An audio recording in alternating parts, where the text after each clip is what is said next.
Hey everyone, so this is Mommy Needs a Minute number 8.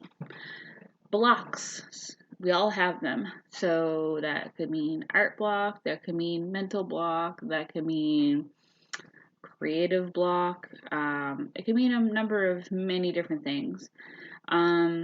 So I wanted to talk about how I've been doing in this pandemic with being an artist and having a lot of art block, believe it or not. As much as I do have things on the go, I actually have commissions that need to be fulfilled and stuff like that. And um, this also leads into my last video from last week about fears and different things like that.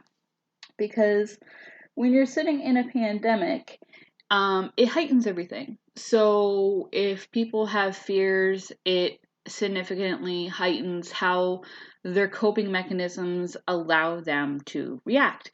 So in regards to my case, one of the fears that I have had and where my anxiety has spiked is that fear of inadequacy, that I am not good enough and that I can't do this art that I've been commissioned to do because no one's going to like it. Or the fact that there's someone out there that's better than me and you should have chose them. And those are the truths behind some of the things that I've been feeling. But the thing is that not only do people likely have blocks of whether it's creative, artists, or mental block, some of them can coincide with each other, honestly, especially for those of us who do have issues with anxiety and depression. A lot of times it can feel like we are stuck in a fog or our head is in the clouds. So it makes it very difficult for us to kind of blow the smoke away or see the sun through the sky, to see where we're going to go to the next day. And I've had severe art block because being in this pandemic, it kind of lowers my ability to gain any major commissions as well, with the kind of stuff that I do. So where I'm kind of extremely restricted right now, if considering if it wasn't for one lovely lady I have in my life right now that allowed me to create a book cover for her book that is published now, and her hooking me up with the current client that I have, I probably wouldn't be creating anything at all.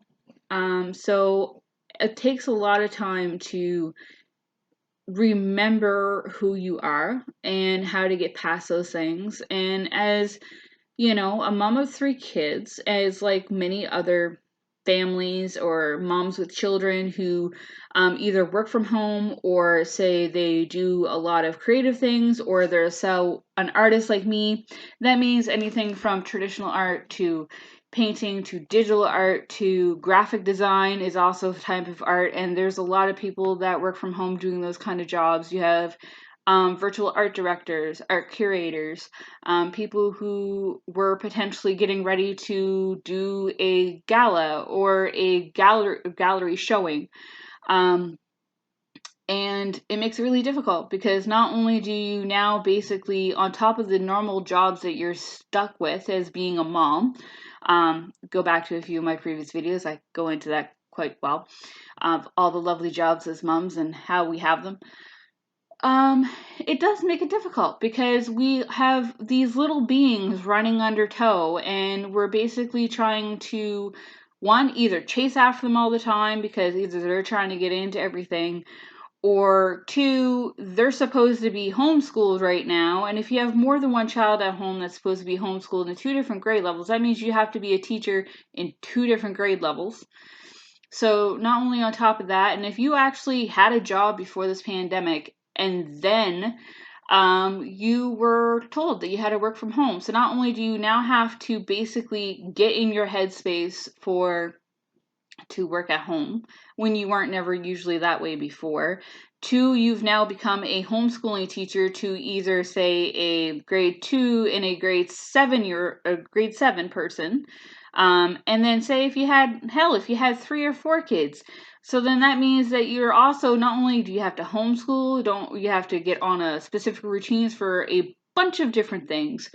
But now you also have to worry about your work schedule, where there's no daycares available. It makes it really difficult, especially if you work from home doing a call center job. There's many of those people who work in insurance, people who work in loyalty, people who work in um, customer service. I might have said that already. I'm not sure. My mind is actually in a fog at the moment.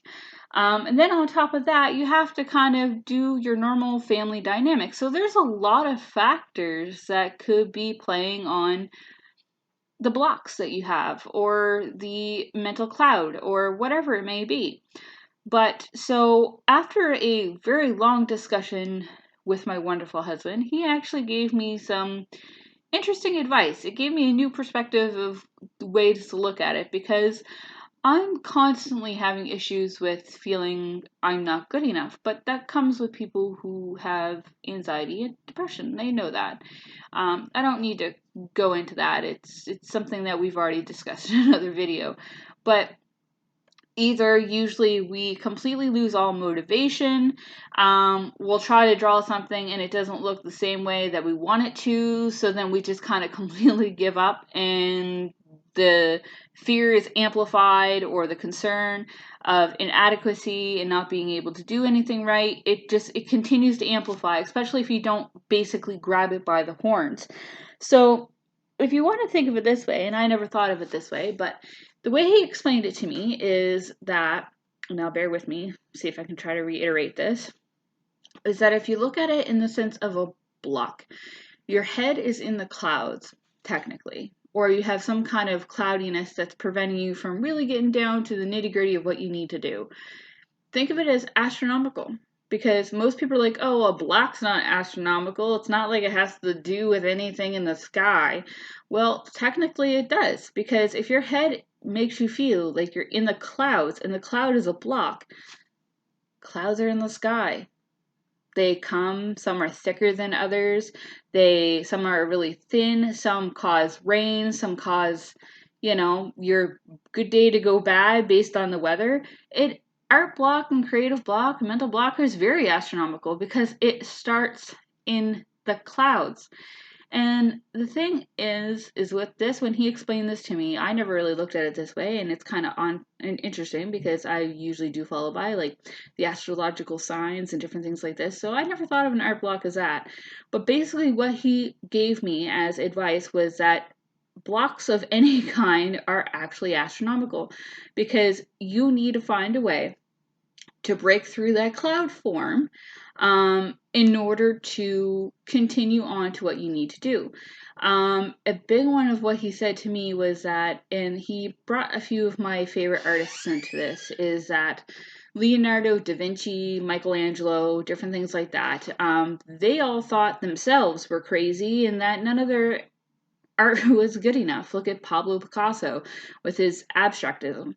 So, they all thought that they weren't good enough. They all thought that, their stuff was crap. And then now, centuries later, their stuff is selling for millions of dollars, because it was good enough for somebody. It was liked by somebody, which means that created that group of people that were interested in what they did. Centuries later, they're finding things from Leonardo da Vinci, like his inventions and stuff like that, that have probably been researched and renowned to know that these inventions would have been an innovation of their time. But unfortunately, they weren't able to. If anyone's ever done any research into the Mona Lisa, there was a painting underneath that before he painted the Mona Lisa. So it was painted over a different painting. And it's a highly expensive one to bring home now. So all these artists over the centuries always thought that they weren't good enough, because, there's always someone that's going to be better than you. Regardless of how good you are, there will always be that person. But you can't let yourself get all hung up on that. So basically, the way he told me to do it is because, like I said, I do everything from painting to traditional art. As you can see up here, there's one of my paintings. I sew. I sculpt, I do digital art, I actually can create websites, so I'm a graphic designer too. So I have all these different medias that I use. And currently, right now, most of us as artists will have multiple projects on the go. I have a few paintings that are in the midst right now. I have a commission to create all the illustrations for a children's book. I have two novels that I'm currently in the process of writing. So, I always have like 40 different balls in the air. And the only way that you can really get those under control is to just do it. So if you end up getting frustrated with something, if you're in the middle of, say, drawing or sketching something, and you're like, no, I already drew this, it should look the same, or it should look at least somewhat similar, and then just for whatever reason you end up drawing a stick person, and you're really stuck, put on that music, get out a notepad, write down what is currently on your mind. And then once that thought is actually out of your mind, you should be able to go back to whatever it is you're doing and be like, I see where the problem is there. And then you can go back to fixing it. And because your mind is not clouded by either judgments or fears or concerns or just normal life problems that you have on your mind, if you write those down while you're in the midst of it, and it actually gives that chance to kind of breathe and take that minute, or even just get up, go make yourself a coffee or a tea, and then come back to your work. That tiny little semblance of a break from what it is that you're doing, because yes, it's frustrating you. And yes, as an artist, most of us can call us serial artists because we have multiple projects on the go at once. That'll allow you to come back to that thing that you actually are in the process of doing and need to get done, and then continue to move on.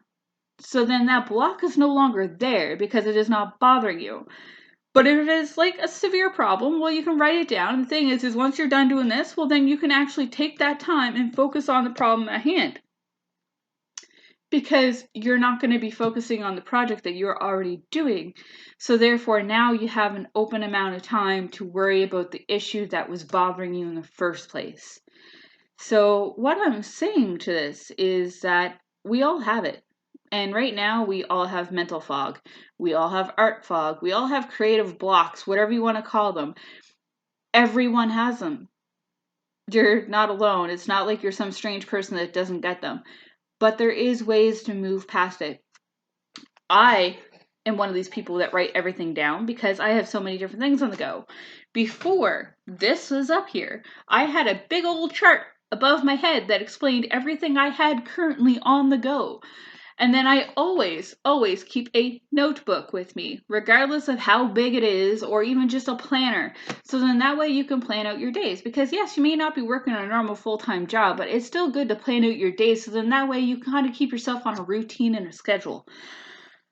So yeah, to give you a little bit of insight in exactly what it is that I feel is really great for these kind of things. So this week is a new Create With Me video on Saturday. I haven't quite figured out the loveliness of what I'm going to provide to you guys for a creative activity. But yeah, wait and see. Thanks guys for watching and listening. Love yas. Bye.